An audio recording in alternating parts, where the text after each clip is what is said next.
जनता की तो यही भावना है जी। चलो बस अब थोड़ी शांति। साथियों, देश में लोकसभा का चुनाव का बिगुल बज चुका है। आज देश के हालात पर अगर रोशनी डालें हम, और मीडिया बंधुओं को मैं खास तौर से, क्योंकि आज हम प्रेस कॉन्फ्रेंस में बैठे हैं, जो मीडिया भी देख रहा है देश भर में, लोकतंत्र खतरे में है। लोकतंत्र में जो संस्थाएं होती हैं, स्वतंत्र संस्थाएं होती हैं, आज उनको कंट्रोल किया जा रहा है। मीडिया, जो कि देश का, समाज का, स्थिति का, जो भी देश की परिस्थिति है उसका पहरेदार होता है, आज मीडिया को कंट्रोल किया जा रहा है। बड़े बड़े घरानों के हाथों में मीडिया दिया गया है। तो मीडिया की स्वतंत्रता बड़ी मुश्किल में आ जाती है। जुडिशरी पर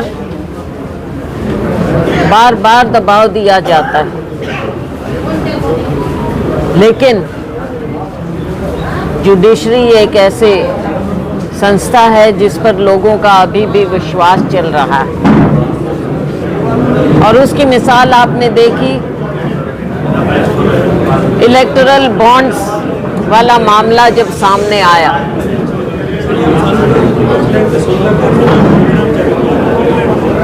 इलेक्टोरल बॉन्ड्स के माध्यम से जब सुप्रीम कोर्ट बीच में आया, हस्तक्षेप किया,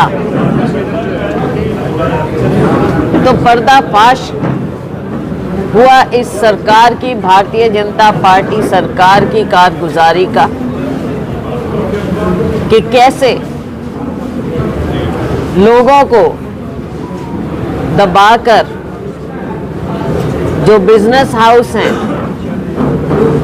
उनसे कैसे पैसा ऐंठा गया है, और इसमें सबसे ज्यादा पैसा कहाँ गया है, किस पार्टी को गया है और किन परिस्थितियों में गया है, कौन सी तारीखों को गया है, ये सारी बातें सामने आई। पहले केस करो, दबाव डालो और पैसा आपकी जेब में आए। ये बात अब देश में छिपी हुई नहीं है। लोकतंत्र में जब हम स्वतंत्रता की बात करते हैं तो ऐसा लगता है कि ये तानाशाही की निशानियां हैं। अगर कोई कुछ बोलता है, चाहे कोई मीडिया का हो, उसके ऊपर सेंट्रल एजेंसियां और केस।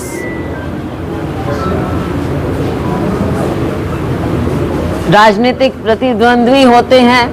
लोकतंत्र में हर एक की अपनी जगह होती है, विपक्ष की एक खास जगह होती है, लेकिन आप राजनीतिक रूप से अपनी इन सेंट्रल एजेंसियों का दुरुपयोग करते हैं, और बातें वो भी सामने साफ नजर आ जाती हैं। क्या कारण है कि एक और अगर दूसरी पार्टी में हो, विपक्ष में कोई हो, उसके खिलाफ सख्त कार्रवाई, और जिस दिन वो भारतीय जनता पार्टी में चले जाएं एकदम साफ सुथरे हो जाते हैं, गंगा स्नान हो जाता है उनका, सब कुछ धुल जाता है, सारे केस खत्म हो जाते हैं। ये भी आपने बार बार देखा है। आज के दिन मुद्दे बहुत हैं। कहाँ गए 15 लाख लोगों की जेब में? कहाँ गए सालाना 2 करोड़ रोजगार? महंगाई पर नियंत्रण कहाँ गया? लोगों को आप लॉलीपॉप पकड़ाकर, प्रोपेगेंडा करके लोगों को आप ये दिखाना चाहते हैं कि देश में सब कुछ ठीक है, ऑल इज वेल। कैसे हो सकता है? अभी रिपोर्ट हमने तो मीडिया के माध्यम से देखा कि 40% संपत्ति देश की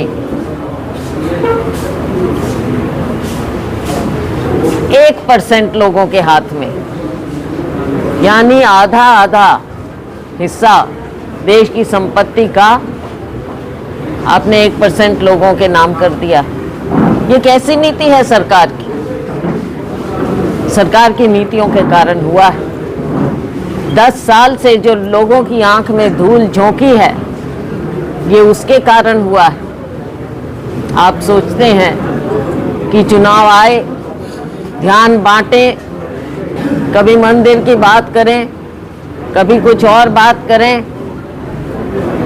केवल विपक्ष को कोसें और लोग वोट दे दें। आज हमारा युवा रोजगार मांग रहा है। आज हर गृहिणी महंगाई से निजात मांग रही है। और केवल गृहिणी क्यों, आप बताइए कि जो भी कमाई करता है, चाहे उसका अपना छोटा मोटा रोजगार हो, चाहे वो नौकरी करता हो, चाहे मिडिल क्लास हो, और मैं समझती हूँ कि तकरीबन सब मिडिल क्लास के लोग यहाँ पर। आप मुझे बताइए कि महंगाई क्या आपको नहीं छू रही?